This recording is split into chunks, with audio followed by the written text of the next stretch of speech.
Bonjour à tous, bienvenue dans le débrief de cette quatrième journée de Ligue 2 entre Saint-Étienne et Le Havre. Défaite 6-0, oui, défaite 6-0 contre Le Havre. Je pense que depuis le temps, vous avez quand même réussi à l'encaisser, mais moi, c'est toujours compliqué de me remettre de ce résultat contre Le Havre. 6-0. Faut que je me le dise plein de fois dans la tête pour que j'arrive à me dire, ah oui, peut-être que ça peut arriver quand même. On n'avait jamais pris ça à domicile, je pense que c'est quand même assez logique. De notre histoire, de l'histoire du club, Saint-Étienne n'a jamais pris 6-0 à domicile. C'est la plus grosse défaite, donc pourrez vous dire que vous avez connu la plus grosse défaite de Saint-Étienne. Il y a eu cette descente en Ligue 2, puis maintenant, il y a la plus grosse défaite. On commence à battre tous les records, c'est quand même super là en ce moment. On bat tous les records, on fait tout tomber. C'est pas les bons records, mais on a quand même des records. Donc il faut les prendre comme ils viennent. On avait déjà pris 6 buts à Geoffroy Guichard. Je ne sais pas si vous en souvenez, parce que c'était en 1936-1937 quand même. C'était défaite 6-5 contre Valenciennes. D'ailleurs, Valenciennes, c'est notre prochain adversaire. Donc bien sûr, la défaite, c'est inadmissible de se prendre 6 buts. Même si, bien sûr, l'arbitre n'a pas été au niveau, mais on a quand même été à 11 contre 11 pendant 37 minutes et on n'a rien réussi à faire. Donc on va faire le débrief de cette rencontre. Comme je vous l'avais dit lors de l'avant-match, le débrief il sortait pas juste après le match parce que tout simplement je pouvais pas le faire, je pouvais pas le tourner. Même si Saint-Étienne aurait gagné 6-0, c'était pareil.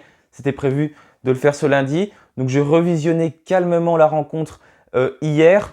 Donc j'ai pu voir un peu le niveau de Saint-Étienne parce que j'avais regardé le match, on va dire, pas dans la globalité, mais assez vite fait en jetant 2-3 coups d'œil par-ci par-là, samedi à 15h. Et franchement, ça n'a pas été fameux. Donc de la première partie de la vidéo, je pense que ça n'a pas été fameux, vous le savez, vu le résultat. On va revenir sur le résumé global de la rencontre. On va pas y passer 2 heures de toute façon sur le débrief parce que je pense que ça sert à rien. On s'est assez fait mal à regarder le match. On n'a pas envie d'en parler pendant de longues minutes. On va plus faire une dernière page mercato. À la fin, c'est peut-être ça qui va faire que la vidéo dure un peu plus longtemps. Donc résumé du match. Ensuite, on va parler de l'équipe de Saint-Étienne qui est complètement perdue, qui n'arrive pas à avoir de repères sur le terrain, en manque de repères. Et on va parler bien sûr de l'arbitrage. Je suis obligé de faire une page sur l'arbitrage de Monsieur Le Texier qui a été catastrophique. J'ai relevé un peu toutes les incohérences durant la partie. Et puis bien sûr, on va terminer, comme je l'ai dit, par l'actualité stéphanoise et aussi le mercato qui sera très très important car il se termine dans 2 semaines. Donc voilà, c'est parti pour le débrief de cette rencontre. Cette rencontre, je ne sais même pas si on peut appeler ça une rencontre de cette purge.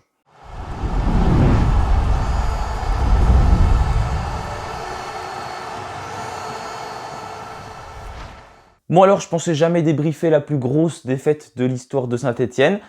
Et c'est chose faite, comme quoi tous les jours on peut faire des nouveautés dans cette vidéo en parlant de notre club. Alors comment il a commencé ce match, Laurent Batles, on le sait, il met un 4-3-3 en ce moment parce qu'il ne veut plus mettre cette défense à 3. C'est pour stabiliser l'équipe. En tout cas, ça a l'air de bien fonctionner en ce moment. Alors 4-3-3, Etienne Green, bien sûr, au cage. Bon, l'affaire, il restait plus grand monde sur le terrain. Etienne Green au cage. À droite, Sergi Palencia. Je ne savais même pas qu'il était sur le terrain parce que pendant le match, il a dû toucher 3 ballons. On l'a quasiment pas vu, surtout en première période.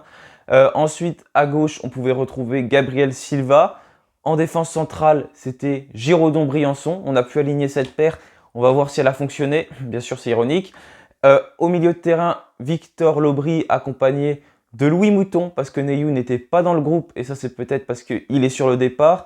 Et également Madi Camara qui était donc au milieu de terrain avec Victor Lobry et Louis Mouton. Et puis en attaque, on retrouvait Jean-Philippe Rasso en pointe, Mathieu Cafaro à gauche et Lenny Pintor sur le côté droit. Alors le début du match, comme je l'ai dit, ça a été compliqué aussi pour Saint-Étienne parce que même si on était à 11 contre 11, on n'a pas réussi à aller véritablement de l'avant. C'est Le Havre qui a eu quasiment tout le temps la possession du ballon. En tout cas, ils ont dû avoir à peu près 60% de possession de balle, mais ils nous ont fait très très mal. La première action d'ailleurs, elle est pour Le Havre. Ça commence au bout de 50 secondes de jeu, une perte de balle d'Anthony Briançon. Heureusement que les 2 attaquants havrais, ils s'en mêlent les pinceaux et ensuite ils n'arrivent pas à marquer. 5 minutes plus tard, il y a une autre très grosse occasion. Cette fois, c'est une perte de balle de celui qu'on n'a pas vu du match, Sergi Palencia. Il l'a fait 2 fois ça. Passer la balle à Jean-Philippe Crasso. Et puis Crasso, bah, il est pris c'était la tenaille, il était pris en tenaille. Et puis du coup, bah, il a pas pu reprendre le ballon correctement, il fait juste un contrôle. Bah, enfin bref, c'était pas à lui d'avoir le ballon. Sergi Palencia s'est troué sur ces deux passes qu'il a fait. Et donc du coup, bah, ça se projette rapidement vers l'avant. Et puis il y a une très très belle demi-volée de l'attaquant du Havre. Et ça finit sur le poteau d'Etienne Green, donc qui est déjà sauvé par son poteau au bout de 5 minutes de jeu. Là, ça aurait déjà pu faire 1-0, même à 11 contre 11. Donc on s'en sort bien au bout de 5 minutes de jeu. Comme d'habitude, j'ai envie de dire, on rentre très très mal dans notre match et on a failli encaisser le but au bout de 5-10 minutes. De toute façon, avec Saint-Etienne, c'est tout le temps pareil. Les matchs, c'est des copier-coller. Même à 11 contre 11, vous avez vu, on s'est fait manger d'entrée de jeu.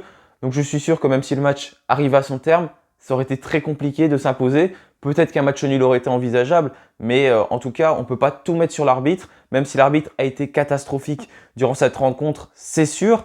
Mais il y a aussi Saint-Etienne qui n'a clairement pas été au niveau. Donc voilà pour les premières occasions en début de match. Et puis il va y en avoir une du côté de Saint-Etienne. Par contre là, c'est inadmissible et c'est une des premières fautes de Le Texier. On va avoir l'occasion d'y revenir. Lenny Pintor qui part seul au but. Et puis c'est qui l'arrête? C'est Christopher Opéry qui va l'arrêter. Et du coup, c'était le dernier défenseur. Il n'y a même pas faute pour Saint-Etienne alors qu'il partait au but. Bien sûr, il va dire, bah si, il y avait un autre Havrais à gauche, donc c'était pas le dernier défenseur. Alors que bien sûr, c'était complètement le dernier défenseur avant le gardien de but, Christopher Opéry. Donc direct là, il aurait pu prendre carton rouge. Et je rappelle quand même qu'il nous a mis un doublé après. Et puis ça, je pense que ça a été l'homme du match parce qu'il était partout sur le terrain. Donc au bout de 7 minutes de jeu, il aurait pu quitter la pelouse. Et c'est Le Havre qui aurait pu être à 10. Je sais pas, c'est dommage, je peux pas vous mettre les actions en vidéo parce que sinon la vidéo elle va se faire bannir. Mais déjà, là, voilà, ça commence très très mal au niveau de l'arbitrage de monsieur Le Texier. Et la première réelle frappe de Saint-Etienne, elle va arriver au bout de 15 minutes de jeu. C'est un peu, j'ai envie de dire, une frappe désespérée de Louis Mouton. Saint-Etienne qui tourne un peu autour du but et puis Louis Mouton qui prend sa chance à 20-25 mètres des cages. Et bien sûr, ça file largement au-dessus. Ça montre voilà, l'impuissance de Saint-Etienne. Ça résume en une action un peu ce qui s'est passé durant la première mi-temps. Saint-Etienne qui était impuissant contre Le Havre. On a eu vraiment très peu d'occasions. Le Havre n'en a pas eu beaucoup plus, certes, mais ils se sont rapidement projetés vers l'avant. Et quand ils avaient le ballon, Saint-Etienne était tout de suite en difficulté. C'était donc compliqué de s'en sortir. Il y avait un pressing qui était très très haut. Les joueurs qui étaient disposés un peu partout sur le terrain, ils prenaient la globalité du terrain et on n'arrivait pas à ressortir les ballons correctement et ils s'installaient vraiment petit à petit dans notre moitié de terrain. Et puis bien sûr, il va y avoir cette double peine avec 2 cartons jaunes pris par Briançon. Le premier, il est valable, il n'y a rien à dire. Mais le deuxième, c'est tout simplement un duel aérien et monsieur Le Texier qui décide donc d'exclure Briançon. C'est assez incompréhensible. Les deux joueurs qui sautent, Briançon, qui saute un peu plus haut, donc forcément ça appuie un peu sur son épaule. Et puis là, hop, carton rouge et Briançon qui part tout de suite au vestiaire. Et là, déjà quand on a 10, ça devient plus compliqué. Saint-Etienne qui va subir. Et puis il va y avoir un autre festival, Le Texier, avec Cafaro qui est exclu du match. Il pousse un tout petit peu le Havrais. Bon, ce geste, il n'est pas à faire. Ça, c'est clair, net et précis. Je ne vois pas pourquoi il fait ce geste, Mathieu Cafaro. Mais il aurait pu prendre carton jaune et je pense que le Havrais, il n'est pas mieux. Il peut prendre carton jaune aussi parce qu'il y a quand même une assez grosse simulation. Ça, franchement, je ne comprends pas comment on peut encore simuler comme ça. Bon, je sais que du côté de Saint-Etienne, on peut faire la même chose. Les joueurs, ils peuvent simuler. Mais franchement, c'est pas du tout le foot que j'aime, ce genre de simulation. En plus, la vraie qui dit en conférence de presse, juste après le match, c'est soit je simule, soit je le frappe. Donc, franchement, c'est une mentalité que je ne peux pas voir. Mais pareil du côté de Saint-Etienne, c'est un Havrais, mais ça aurait été un Stéphano qui aurait fait ça, j'aurais dit pareil parce que franchement, j'aime pas du tout ce genre de mentalité. Et du coup, on est à 9. Et même qu'on va voir notre fameux Emmanuel Dacosta qui va se faire exclure également sur le banc parce qu'il a revisionné les images sur sa tablette. Donc on voit que monsieur Le Texier n'est plus du tout dans la rencontre. Et ensuite, il va également y avoir une autre exclusion. Ça va être en deuxième mi-temps. Après, ce sera Etienne Green qui sort de son match aussi. Bon bref, ça devient de plus en plus compliqué pour Saint-Etienne. En fin de première mi-temps, c'est pareil, il y a une grosse faute sur Mady Camara. Il n'y a même pas faute de siffler alors que le rouge aurait pu être sorti également. Mais ça, on va y revenir tout à l'heure quand on va parler de l'arbitre. Et il va y avoir une autre grosse occasion. À un moment donné, Giraudon a failli la dévier dans son camp. Et voilà, bref, on se met pas mal en difficulté. Mais forcément, en deuxième mi-temps, ça va être pareil. Bah, c'est du handball tout simplement la deuxième mi-temps. Déjà il y a 0-0 quand même à la fin de la première mi-temps, c'est à souligner, même si Le Havre a eu de grosses situations et a eu dans la globalité la maîtrise du ballon. Mais en deuxième mi-temps, bah, on recule, c'est un match de handball, petit à petit ça accélère. Et puis ça fait des buts, hein. Premier but sur corner, c'est dommage d'encaisser un but sur corner alors que quand on était à 9 à ce moment-là, c'est pas le moment quand même, c'est la phase où on peut le mieux gérer entre guillemets, même si ça laisse quand même des trous, mais voilà, c'est là qu'on peut, je pense, le mieux gérer sur les coups de pied arrêtés. Et donc du coup, bah, il va être seul au deuxième poteau, l'attaquant du Havre. Moi, c'est même pas un attaquant, celui qui va marquer le premier but. C'est le défenseur central Sanganté qui va prendre le ballon de la tête. Je vous l'avais dit dans l'avant-match, il est très bon. Et du coup, bah, Etienne Green, il ne peut pas faire grand-chose. Et d'ailleurs, je ne sais pas, j'ai pas réussi à avoir le ralenti. D'ailleurs, sur ce but, premier but, ça peut être une autre erreur d'arbitrage. Parce que Masson dit qu'il n'y a pas corner. Bon, on voit pas très bien le ballon à ce moment-là. Bon, c'est sûr que à chaque fois c'est pareil, hein. Il y a toujours un joueur qui réclame le corner et l'autre pas. Mais je sais pas, j'ai essayé de regarder un peu l'action. On n'a pas un bon angle de caméra. Je me demande si quand même le Havre la touche pas, mais peut-être que c'est juste Masson qui la sort. Ça peut être peut-être une erreur, encore une fois, d'arbitrage. Et puis ça va s'enchaîner. Il va y avoir des autres buts qui vont arriver quelques minutes plus tard. Ça va être Nabil Alaoui qui va donc marquer. Ça va être ah oui, c'est les défenseurs stéphanois qui sont éliminés très facilement. Ça doit être Giraudon et Masson. Et du coup, bah, il va marquer. Ensuite, un troisième but, quatrième but, cinquième but, sixième but. Je n'ai pas envie de tous les résumer parce que Saint-Etienne qui commence à être à 9, à 8, il y a des trous partout. Donc, on ne peut même pas tomber sur les joueurs sur tous ces trous-là parce qu'il n'y a plus personne sur le terrain. Donc là, pour le coup, ça devient compliqué. Si on peut juger plus une période, c'est la première période de Saint-Etienne. La deuxième, c'est compliqué de dire quelque chose. Donc voilà, petit à petit, bah, le score qui monte, qui monte, qui monte. Et puis défaite 6-0, plus grosse défaite de l'histoire à Geoffroy Guichard. Donc voilà pour le résumé de la rencontre. L'arbitre qui ne donne pas de temps additionnel, donc ça, il a peut-être pris une bonne décision enfin sur cette action. Maintenant, on va passer à la deuxième partie de cette vidéo. Je voudrais parler de l'équipe de Saint-Etienne qui est tout simplement en manque de repères. Donc voilà, comme j'ai dit, je ne vais pas juger la deuxième mi-temps parce qu'on est à 9 puis à 8 avec l'exclusion d'Etienne Green. On peut juger entre guillemets plutôt la première mi-temps parce qu'on a quand même été à 11 contre 11 jusqu'à la 37e minute. Donc là, on a pu voir que Laurent Batles a remis son 4-3-3 en place comme il avait fait lors de la rencontre contre Nîmes, comme il avait fait lors de la rencontre contre Quevilly. Mais toujours pas de victoire avec ce 4-3-3 alors qu'il était prévu quand même pour stabiliser l'équipe, pour redonner des repères. Donc on a l'impression que tout simplement que ça ne fonctionne pas, que ce n'est pas le bon système de jeu. Ça n'a pas l'air d'être mieux que son fameux 3-5-2 pour le moment. On peut se demander donc déjà si c'est bien de laisser ce 4-3-3. Est-ce que pour la prochaine rencontre, il ne faut pas encore une fois changer de dispositif complètement? Peut-être passer par exemple à un 4-4-2 losange. C'est un dispositif qu'on peut imaginer avec un milieu par exemple avec Mouton en tant que numéro 6. En 8 comme lors de cette rencontre, Victor Lobry, Mady Camara ou peut-être même un autre joueur si par exemple Aymen Mouefek revient, mais Aymen Mouefek c'est vraiment une énigme, il est sorti au bout de 5 minutes de jeu lors de la rencontre contre Clermont 2. En poste de numéro 10, je sais pas, peut-être peut-être plus Victor Lobry en numéro 10 et Bouchouari d'ailleurs qui a fait ses premières minutes de jeu, ça a été compliqué de le juger bien sûr Bouchouari parce que il a fait ce qu'il a pu mais on était à 9. Franchement, on peut pas juger son match là-dessus. J'ai bien aimé des fois 2-3 prises de balles. J'ai l'impression que le ballon a l'air de lui coller pas mal au pied, puis que techniquement, il est bon, mais bien sûr, ça a été aussi compliqué pour lui. Il a fait 2-3 transversales. Mais voilà, c'est pas facile de juger son premier match, même s'il y a quand même eu des phases intéressantes. Donc je pense que ce jeune va peut-être pouvoir prétendre à une place de titulaire lors de la prochaine rencontre. En tout cas, c'est quasiment sûr, tellement il y a eu de cartons rouges et de joueurs qui vont être suspendus. D'ailleurs, je suis curieux de voir ce que la commission de discipline va faire, comment elle va les suspendre, parce qu'il y a des cartons rouges quand même qui ne sont pas forcément valables. Donc voilà, ce milieu de terrain, je vais enfin y revenir. Peut-être Mouton en 6, Mady Camara et Victor Lobry sur les côtés en numéro 8. Et puis peut-être devant, du coup, avec Victor Lobry, je vais y arriver. Non, plutôt, pardon, Mouton, Bouchouari, Camara et Victor Lobry. Si même moi je me mets au niveau de Saint-Etienne et que j'arrive plus à dire les choses correctement, on va pas y arriver. Donc voilà pour le milieu de terrain qu'on pourrait avoir. Voilà, tout simplement, essayer de changer de système, ça pourrait être une bonne chose. Donc qu'est-ce qui s'est passé? Qu'est-ce qui ne va pas? Alors déjà, les Stéphanois, je les ai trouvés complètement perdus sur le terrain. Quand les Havrais avaient le ballon, c'était compliqué d'aller au pressing. On voyait que c'était un pressing qui n'était pas forcément fluide. C'était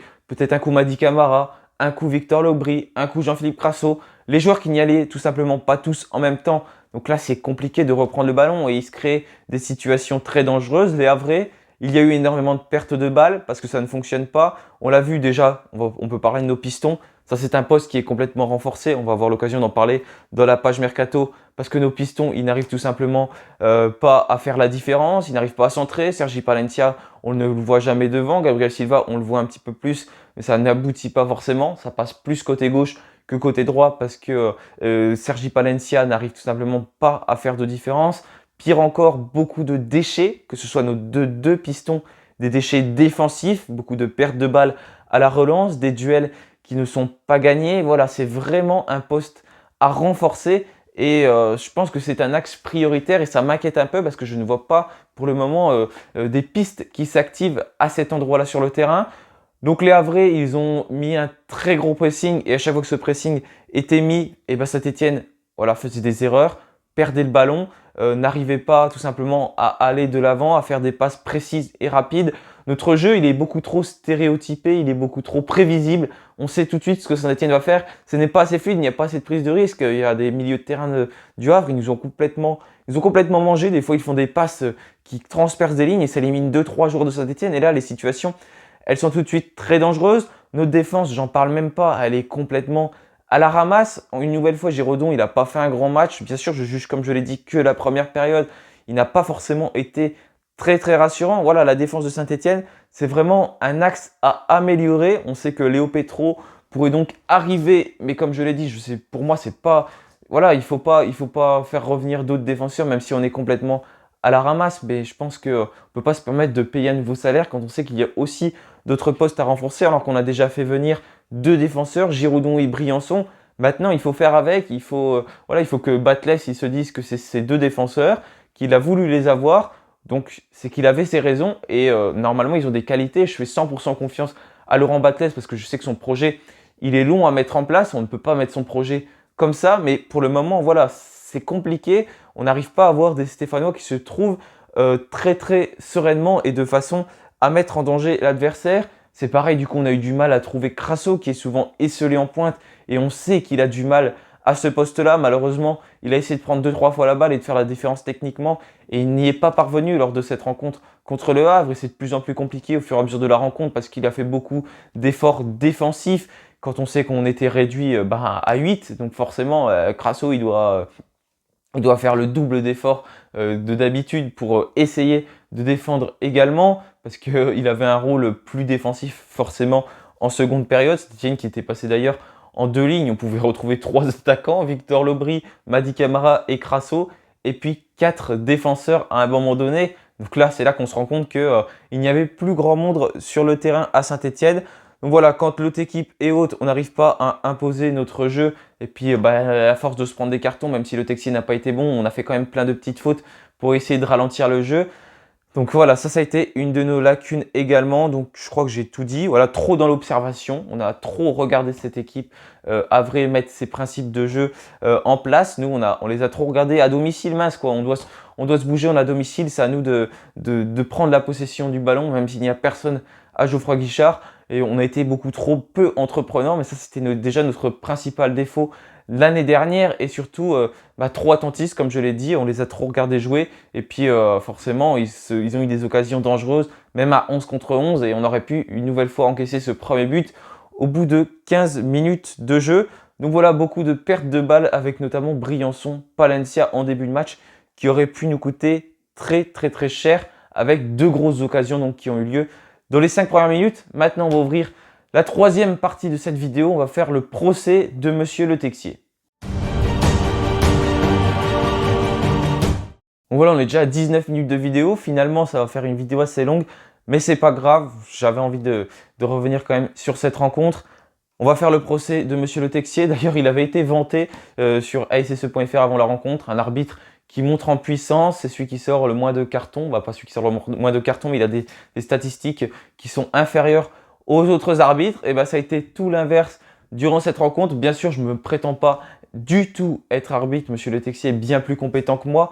Mais cependant, j'ai quand même des doutes sur plusieurs actions qu'il y a eu durant ce match. Et je pense qu'on est tous dans cette incertitude-là. On voudrait comprendre ce qui s'est passé. D'ailleurs, si Monsieur Le Texier m'écoute, eh ben, je serais ravi de l'accueillir sur cette chaîne pour parler de ce match. S'il pouvait me motiver les raisons de ces cartons, parce que ce serait très intéressant de le savoir, parce qu'on était beaucoup, la plupart, je pense, n'ont pas compris les décisions qui ont été prises. D'ailleurs, il doit motiver à chaque fois qu'il met un carton rouge, donc devant la commission de discipline, je serais curieux de savoir ce qu'il a marqué. Malheureusement, on ne pourra pas le savoir.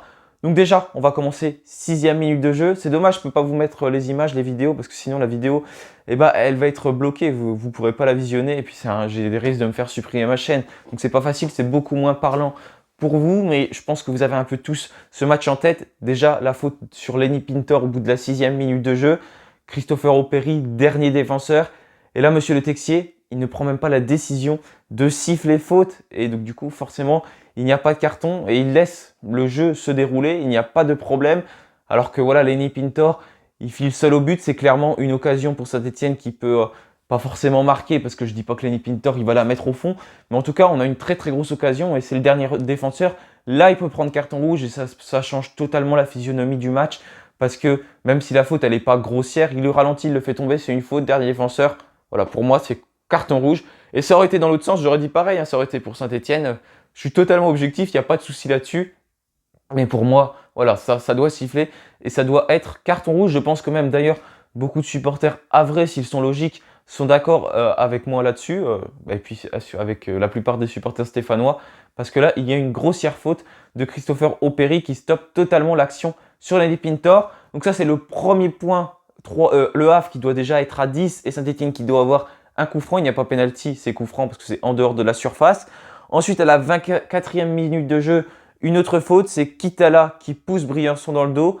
Pas de carton et même pas faute dans un premier temps parce qu'il laisse l'avantage se dérouler. Donc c'est pareil, il a même pas le ballon, Briançon. Et puis Kitala, il va pousser Briançon comme ça dans le dos. Là, c'est pareil, ça aurait pu siffler carton jaune. Même si pour moi, bien sûr, il n'y a pas de carton. Mais si on y va dans la logique de l'arbitre durant cette rencontre, là, il doit siffler et puis il doit mettre un carton jaune au Havrais. Même si je le répète encore, pour moi, voilà, il n'y a pas besoin de mettre un carton jaune là-dessus. Il faut faire preuve de pédagogie, ça suffit.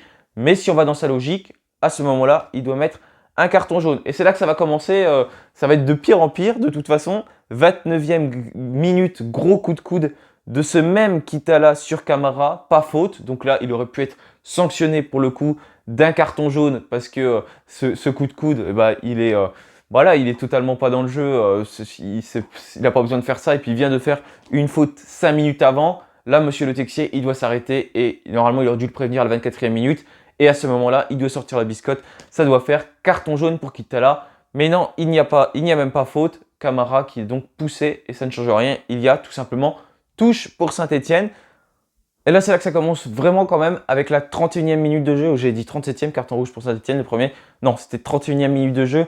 Le carton rouge pour Briançon. Donc comme je l'ai dit, le carton jaune avant, je ne l'ai pas relevé parce qu'il est logique. Il fait une semelle là. C'est sûr qu'il y a carton jaune. Il est en retard. Mais pour le coup, là, c'est un duel. Les deux hommes qui sautent. Briançon qui gagne son duel, qui sort plus haut. Carton jaune, carton rouge. Voilà, même si ça aurait pu mériter un carton jaune, soi-disant cette faute, même s'il n'y a pas du tout carton jaune. Mais imaginons que ça aurait mérité un carton jaune. Là, Monsieur Le Texier, il doit faire preuve de pédagogie. Il a déjà un carton jaune. Voilà, même on n'est pas obligé de lire le règlement à la lettre non plus. L'arbitre, il doit être un petit peu pédagogue pour tenir son match, pour garder son match. Parce que là, en mettant un carton rouge, il perd tout le monde. Voilà, il doit sortir tout simplement rien du tout et faire preuve de pédagogie, même laisser l'action se dérouler parce qu'il n'y a même pas faute sur cette action. Donc, première intervention de Briançon qui sort du terrain alors qu'il n'y a rien du tout. Ensuite, 36e minute, Cafaro. Donc là, Cafaro, comme je l'ai dit, il n'a pas du tout à faire ce geste. Je ne vois même pas pourquoi il pousse le Havrais. Mais en tout cas, il décide de le pousser. Et du coup, Monsieur Le Texier, attention, il ne voit même pas l'action. C'est son arbitre sur le bord de touche, je crois, qui l'appelle pour lui signaler cette faute de Mathieu Cafaro. Sans voir l'action, il sort le carton rouge direct. Donc déjà, comment on peut sortir un carton rouge direct sans voir l'action? Là, franchement, bravo quand même. C'est incroyable quand même. Je ne comprends pas comment on peut sortir un carton rouge sans connaître ce qui s'est passé. Il aurait dû peut-être sortir un carton jaune parce qu'il n'a pas à faire ça, Mathieu Cafaro. Là, ça aurait pu être jaune.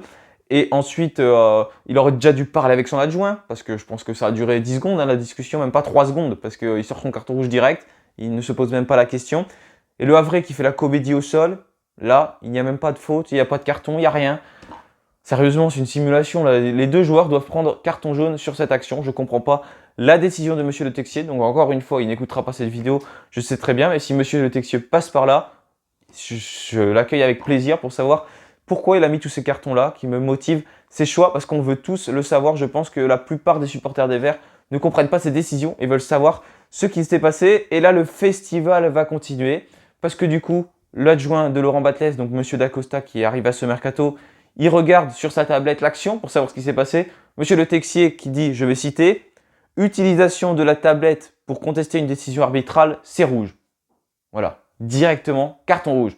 Juste parce qu'il a regardé sur sa tablette l'action. Ce qui s'est passé tout simplement parce que même lui, il ne se connaissait pas, il voulait savoir, il n'avait sûrement pas vu l'action, il veut voir ce qui s'est passé. D'ailleurs, il aurait pu regarder en même temps Monsieur Le Texier parce qu'il aurait pu se rendre compte que le Havre fait aussi une grosse simulation. Et là, Emmanuel Dacosta, carton rouge. Monsieur Le Texier qui n'est plus du tout dans son match. Parce que qu'est-ce qui va se passer derrière? Michael Nadé, il doit rentrer en jeu. Forcément, Laurent Batles, il veut faire un changement. On a perdu Briançon, on a perdu Cafaro. Et Lenny Pintor qui va donc laisser sa place à Michael Nadé. Mais non, Monsieur Le Texier, ça joue. Pas de changement.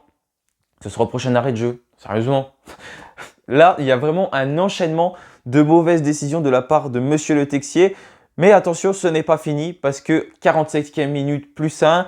On va voir Sanganté qui va faucher Camara. Mais non, c'est pareil. Il n'y a même pas faute. Mais de toute façon, c'est tout le temps pareil. Il n'y a pas faute alors que, pour le coup, ça peut être carton jaune, voire carton rouge encore une fois. Parce qu'il prend totalement le pied de Mady Camara. Il ne touche même pas le ballon. La première période de Monsieur Le Texier, elle est catastrophique. Même si, bien sûr, je ne mets pas tout sur le dos de l'arbitrage. Vous l'avez vu, de toute façon, j'ai été... Dans mon débrief depuis tout à l'heure, j'ai aussi parlé de nos joueurs parce que pour moi, ils n'ont clairement pas fait le match aussi. Mais Monsieur Le Texier, il n'a clairement pas été. J'ai jamais vu un niveau d'arbitrage aussi catastrophique pendant un match. Et de toute façon, bien sûr, ça va continuer. En deuxième mi-temps, ça peut que continuer. 47e minute, Kitala qui retient Giraudon. Donc Saint-Etienne qui part vers le but. On ne part de notre camp, on crée une action. Kitala qui retient Giraudon. Je crois qu'il n'y a même pas faute de sifflet. Et puis, les commentateurs de Ministère disent avantage, il n'y a même pas avantage, parce que quand il y a avantage, normalement, M. Texier, il montre avantage. Non, c'est juste qu'il n'y a même pas faute. Ça part comme ça, pas de souci. Voilà, donc ça commence déjà bien en deuxième période. On aurait pu se dire, il a peut-être pu revoir les actions au vestiaire et ensuite se dire, ah oui, il faut quand même que je fasse gaffe. Non, non, pas de problème. Pour lui, il n'y a pas de souci. D'ailleurs, je crois qu'il l'a dit à Giraudon, ça doit être à Brian. Non, c'est qui a dit ça? Ça doit être Giraudon. Il lui a dit que pour lui, il y avait tout le temps faute. Ça, il n'y avait pas de problème. Toutes les actions sont justifiées, donc motive tes choix et je serais curieux de les voir. 51e minute, but Sanganté. Donc comme je l'ai dit, est-ce qu'il y a corner? Donc là pour le coup, c'est moins la faute de Monsieur Le Texier, mais c'est plus celui qui est arbitre de touche. Ça se trouve, c'est pas sa faute, parce que ça se trouve, il y a totalement corner. Mais je ne sais pas, là on n'arrive pas à bien voir à la caméra. Mais j'ai des doutes également sur le premier corner donc du Havre. 65e minute, carton rouge de Green. Donc Saint-Etienne qui est à 8 sur le terrain à ce moment-là. Il le touche à peine, c'est sûr. Est-ce que la faute, elle n'est pas utile parce qu'il y a 3-0. On est déjà à 9. Etienne Green, il n'a pas à sortir comme ça alors qu'on perd 3-0. C'est une faute inutile. Il est sorti de son match aussi, je pense. Etienne Green, voilà, il n'a pas à faire ça. Mais pour le coup, je ne pense pas qu'il y ait besoin de sortir carton rouge également là-dessus. Il le touche à peine, même s'il le touche un peu du genou. Forcément, le Havre qui joue aussi bien le coup, s'il saute un peu plus, il ne le touche pas. C'est pareil, ça aurait été dans l'autre sens, j'aurais dit la même chose. Il n'y a pas de souci là-dessus. Mais pour moi, j'ai revu plusieurs fois l'action. Il n'y a pas carton rouge, même si bien sûr, Etienne Green n'a pas à sortir comme ça. Donc là, c'est encore une peine pour Saint-Etienne, parce que j'ai oublié de le dire tout à l'heure. Mais quand un gardien prend rouge, pour moi, c'est encore pire. Parce que le gardien, c'est celui qui est titulaire tout le temps. C'est tout le temps le même gardien, quasiment dans un club de foot, surtout Saint-Etienne, on le sait là. C'est Noah Ravert qui n'a pas d'expérience, 17 ans, qui rentre en jeu. Donc là, c'est compliqué de rentrer dans ce contexte-là. Et en plus, ça fait sortir un autre joueur sur le terrain. Donc c'est un peu une double peine, parce que pour remplacer le gardien, on est obligé de sortir un autre joueur. Donc le gardien, voilà, pour moi, c'est le pire poste quand on se prend un carton rouge. Et là, ça a été le cas avec Etienne Green, qui d'ailleurs ne sera pas lors de la prochaine rencontre. Donc est-ce que ce sera Noah Ravert qui sera titulaire? On va le voir, mais c'est carrément possible, à moins qu'un autre gardien arrive. On va en parler tout à l'heure dans la page Mercato. Je suis déjà à 29 minutes de vidéo, je suis désolé, mais il y a beaucoup de choses à dire finalement, surtout sur Monsieur Le Texier. Et ensuite, ça va s'enchaîner avec une dernière action que j'ai notée. 86e minute, tacle Opéry sur Crasso par derrière. D'ailleurs, ce même Opéry, donc d'ailleurs, il en a fait quand même beaucoup des fautes, Christopher Opéry qui a marqué un doublé. par derrière, il prend un carton jaune. C'est logique de prendre un carton jaune, bien sûr, sur cette action. Mais quand on voit le match qui s'est passé, je pense que Christopher Operi aurait pu prendre un carton rouge. Ça aurait été même logique, parce que quand on voit les décisions de Monsieur Le Texier sur cette action, ça doit faire 1000 fois carton rouge. Donc voilà, j'ai terminé avec Monsieur Le Texier. On va passer à la dernière partie de cette vidéo. On va parler du mercato. Voilà, je vais faire un point plus rapide que prévu sur le mercato parce que je suis déjà à 30 minutes de vidéo. Désolé, mais franchement, c'est énervant ce genre de match. Alors déjà, Soukas qui serait passé dans le vestiaire. Donc là, c'est plus l'actualité. Pour parler aux joueurs, bien sûr, il y aura une colère froide. Bon, j'ai entendu deux versions. Soit il y a une colère froide, soit il était calme. Mais en tout cas, Soukas et Perrin qui seraient passés dans le vestiaire. J'ai envie de dire encore heureux parce qu'après ça, tu es obligé de toute façon de passer dans le vestiaire et de parler aux joueurs. Il les aura mis face à leurs responsabilités. Enfin bref, ça c'est toujours des grands mots, mais en vrai, je ne sais pas ce que ça veut dire. Et du coup, il y a aussi Briançon et Cafaro qui se seraient donc tous les deux excusés dans le vestiaire par rapport à leur comportement durant cette rencontre, par rapport à leur carton rouge, bien sûr. Donc il y aura eu ces deux joueurs qui se sont excusés. Maintenant, on va parler un petit peu plus Batsi. Il y a toujours d'actualité parce que Laurent Battès, il voudrait organiser un stage au mois de septembre. Selon les informations d'Evect, ce sera du côté du Chambon-sur-Lignon parce qu'au mois de septembre, il y aura 15 jours où on ne va pas jouer. D'ailleurs, là, on va enchaîner 3 matchs consécutifs. Rencontre face à Valenciennes, une autre mardi et une autre le week-end prochain. Donc là, pour le coup, si on est toujours dans le négatif, c'est très inquiétant parce que là, ça l'est déjà inquiétant, mais si on est encore dans le négatif après cette grosse semaine, après 3 matchs, là, waouh franchement, ce serait du jamais vu.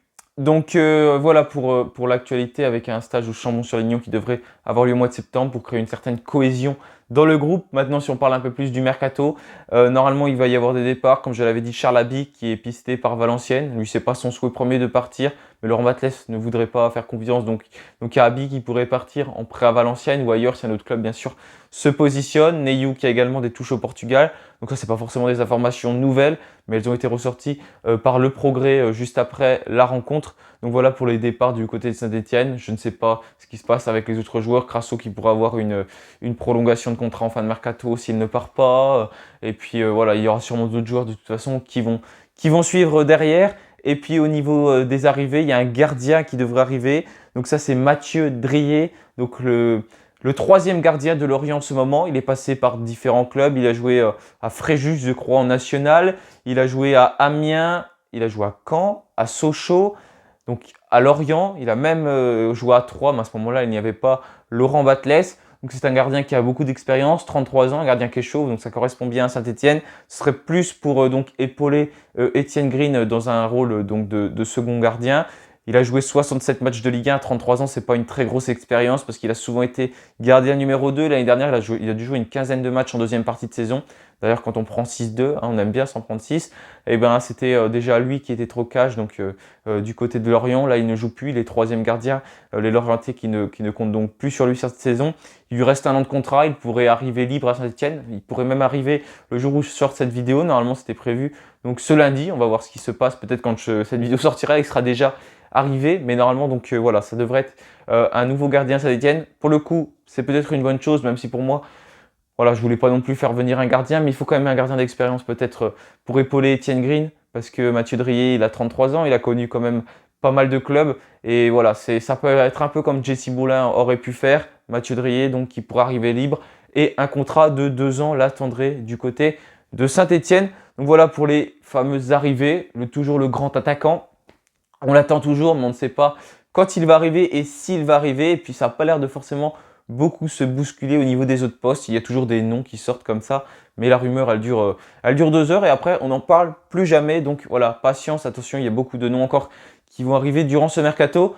Donc voilà, je termine cette vidéo là-dessus, 34 minutes de vidéo, désolé, c'est très long, mais j'avais envie de parler du club. Voilà, merci quand même à tous ceux qui sont restés jusqu'au bout. Quoi qu'il se passe, de toute façon, je serai toujours là. Je vais essayer de faire un live cette semaine. Merci voilà à tous d'avoir regardé cette vidéo. Je vous souhaite quand même une bonne semaine et malgré tout, on n'oublie pas, on reste toujours derrière notre club. Allez les Verts, salut à tous!